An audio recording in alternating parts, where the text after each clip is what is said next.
Hello, my name is Mr. Baldry and I'm Head of History at St John's School, which some of you know, of course. This is just a look at the A-level history that we offer at the school. And as you can see from this first slide, we follow the AQA syllabus.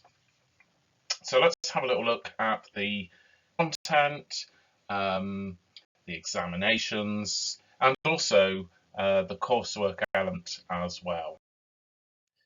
So before we look at that, here's some very wise words from a very wise man. We are not makers of history, we are made by history. Martin Luther King obviously said that back in the 1960s. Clearly very relevant to this very day. History does shape us. We might make history, I suppose, but we are certainly shaped by the people that have come before us, without a shadow of a doubt. So the content of the course then, effectively it splits into three components, 2 exam papers and a historical inquiry or coursework if you prefer. So let's just have a little look at this effective exam content first of all. So paper 1 is Tudor England 1485 to 1603. So that really is the Tudors from beginning to end. So the exam that you would sit at the end of year 13 lasts 2.5 hours on the Tudors. Section A will be a selection of extracts from historians. So historians have different views about the past. They don't all agree with one another. And what you're asked to do is to look at those 3 extracts and look at how convincing the arguments that are put forward in those extracts are. Then there's also 3 essays.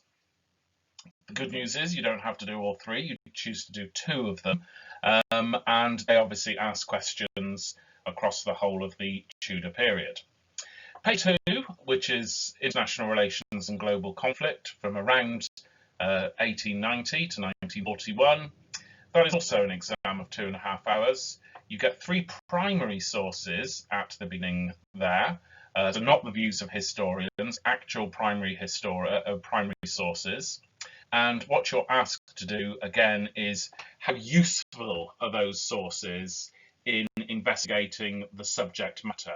So, I don't know, for example, there may be a question about was Germany responsible for causing World War I? And you might have a speech from Kaiser Wilhelm II, where he may or may not be indicating that war is a good thing, and you need to assess that in your answer.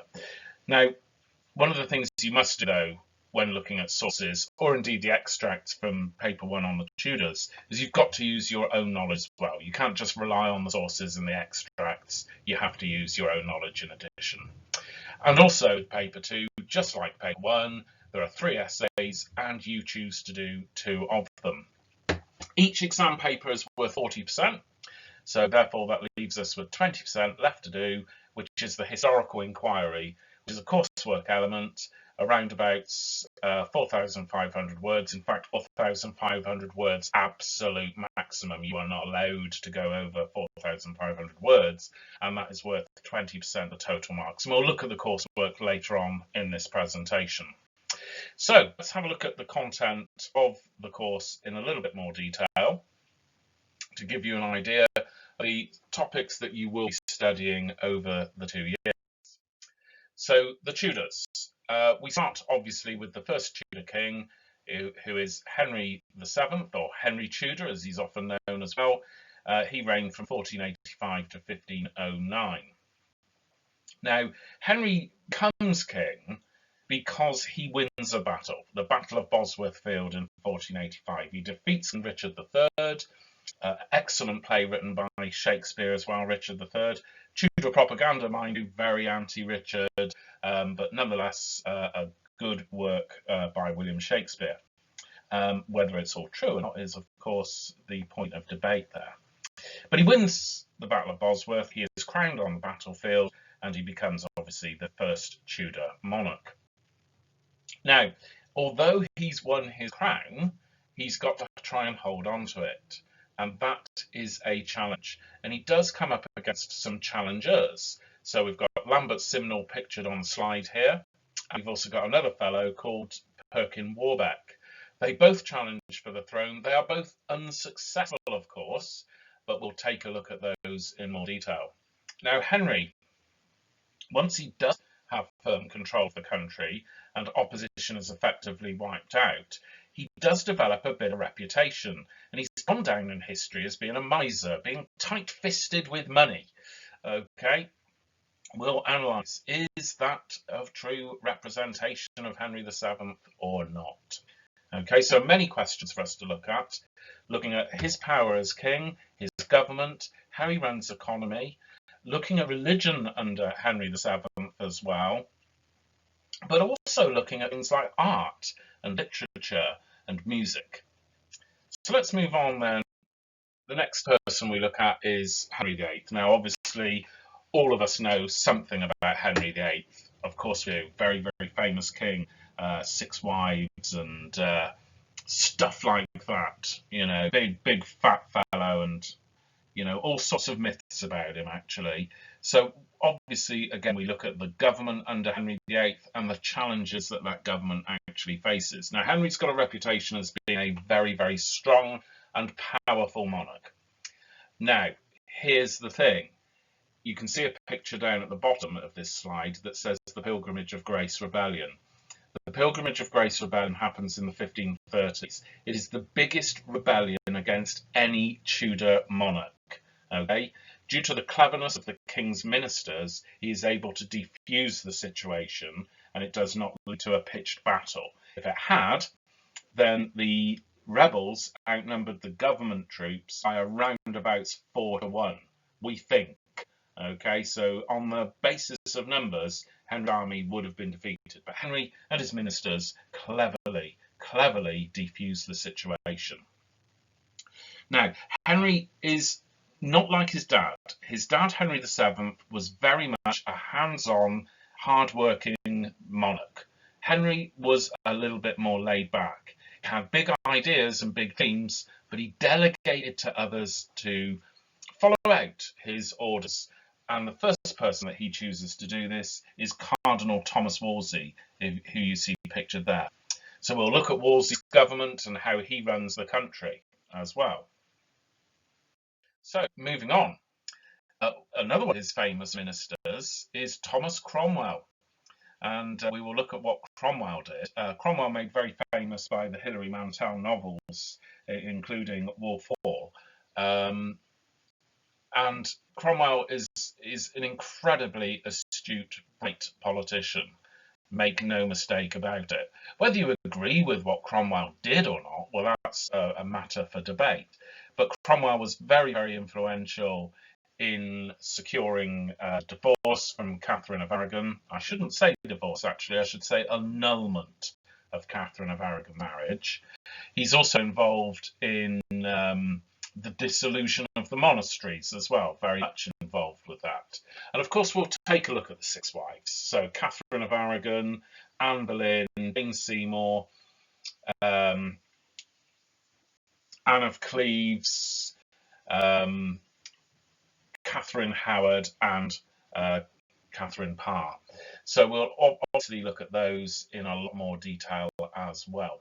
Once again, we won't just be considering the role of the king and government. We'll be looking at the institution of religion and the massive changes that happen under Henry VIII, but also we'll take a look at things like the economy, trade, the world of art, music and literature as well. Well, obviously Henry VIII passes away in 1547 and he is succeeded by his son, Edward VI. Edward does not reign for long. Edward is a very firm Protestant. Okay, Henry VIII was not a Protestant. He was influenced by Protestants, but he remained a Catholic until the day he died. And he separated church from Rome. So in a way, you could say that under Henry VIII, there was an English Catholic church. But Edward VI was not a Catholic. He was very much a Protestant. Even though he was only 9 when he inherited the throne, the people that he appointed, or who were appointed to run the kingdom until he became older, were all Protestants. And we're talking about two people in particular, the Duke of Somerset and the Duke of Northumberland, both Protestants. So England goes from being Roman Catholic to English Catholic, and now it's Protestant under Edward. But Edward passes away in 1553 at the age of 15, and his sister, the daughter of Catherine of Aragon, takes control. Mary the First, Mary Tudor, she is a Roman Catholic, so the country goes back to being Roman Catholic again. So some people say, well, hold on, the Tudors don't know whether they're coming or going when it comes to religion. This is a bit of a crisis. So historians have dubbed this period the Mid-Tudor crisis. Obviously, Mary the First has got a reputation, Bloody Mary, burning people at the stake. You can see a particularly gruesome picture of that taken from a book called Fox's Book of Martyrs. Does she deserve the title Bloody Mary? We will analyse questions like that. But Mary passes away in 1558 and is succeeded by a half-sister, Elizabeth I, the daughter of Anne. Now, Elizabeth obviously rules the kingdom for many, many years, 1558 to 1603. And a lot happens under Elizabeth's reign. A lot happens. For a start, she has to try and settle this religious problem, the battle between Roman Catholics and indeed Protestants, and she comes up with a compromise, okay, sometimes called Elizabeth's middle way, or the Elizabethan religious settlement. So we'll take a look at those things. We'll look at the people that influence Elizabeth, and you can see a picture of a couple of people there. The chap on the right-hand side, for example, is a man called William Cecil, who was her secretary all the way through, well, not all the way through her reign, but for most of her reign, and is succeeded by his own son, Robert Cecil, so a very influential person. We'll take a look at religion. You can see religious discord there, somebody being stretched on the rack. Internal threats to the Queen, there are rebellions, we'll take a look at those. Foreign threats. The biggest foreign threat that Elizabeth faces is no doubt from Spain. So we will look at the Spanish Armada of 1558 and other challenges as well. But also, one of the themes that we do look at throughout the Tudors and the international relations is something called historiography. These are the views of historians, and you can see pictured there one of Britain's most eminent Tudor historians, Dr. David Starkey. So we will look at the views of historians. So that was paper one. This is paper two. This is International Relations and Global Conflict, 1890 to 1917. That's part one anyway. And this effectively looks at the causes of World War I and how World War I goes from being a European conflict to a global conflict. Okay, it starts in Europe, but it spreads. Questions that we will be asking and hoping to answer. Does Germany deserve the blame for starting the First World War? Treaty of Versailles 1919 blamed Germany. Is that justified? We will look at the evidence. How did the war impact Russia? One of the biggest country, well, the biggest country on planet Earth in terms of geographical size. As I'm sure many of you are aware, in 1917 there was a revolution in Russia, actually two revolutions, and the second revolution propelled Lenin and the Bolsheviks, the communists, into power. So we will look at that. Obviously, looking at the causes of World War I, how important was the assassination of the Archduke Franz Ferdinand in June 1914? That's a good question. We'll try and answer that one. What was Europe like? You can see a map there. We've got an alliance system. On one side, Britain, France and Russia, the so-called Triple Entente. And on the other side, Germany, Austria and Italy, the so-called Triple Alliance. Having two rival power blocks in Europe was definitely something that ratcheted up tensions. And another thing that added to the tension was the continent of Africa. And as it says there, by 1914, only Ethiopia and Liberia were the only countries not to be controlled by foreign powers. When I say foreign powers, I mean European powers. So countries like Britain, France, Germany owned land in Africa. They'd seized that land and they were ruling it. taking it away from the native population and being dominated by European countries. Colonialization, imperialism does help in terms of international relations in Europe, and you could argue that it certainly did not help the people that lived in those countries as well. You could argue that. So that's part one of paper two, as it were. Part two takes a look really at the aftermath of World War One and into the causes of World War Two. Now that should say 1941, by the way. So there we are. Right, okay, so Treaty of Versailles signed in 1919. Did it cause World War II? It's a big question in history. Did it help to cause it? Or was it Hitler's foreign policy? Or could it have been the part played by other dictators like Mussolini? Was it Chamberlain, British Prime Minister from 1937 to 1940s? Policy of appeasement? One of the reasons that causes the war? Why didn't people listen to the warnings from Winston Churchill? What did Stalin do in the Soviet Union? And also, we look at the international dimension. It's not entirely European. What about Japan in the Far East? What are they up to? What role do they play in the causing of World War II? So lots to look at there. And I know many of you have looked at elements of this already, but clearly we look at this in a lot more detail. So onto the historical investigation then, worth 20% of the final grade. There's some pictures. We've got Lenin in the top left there, Emmeline Pankhurst, suffragette leader, Louis XVI, King of France during the French Revolution, picture of the Crusades down in the bottom left, in the centre at the bottom, Otto von Bismarck, and Martin Luther King. So, in terms of the historical investigation, we start looking at that in Year 12, probably just after Easter, starting to do some planning and the preparation. We recommend one of the following topics that are on this particular slide. So to what extent did Bismarck unite Germany? Was slavery the main cause of the American Civil War? Was the suffragette campaign the main reason why women won the vote?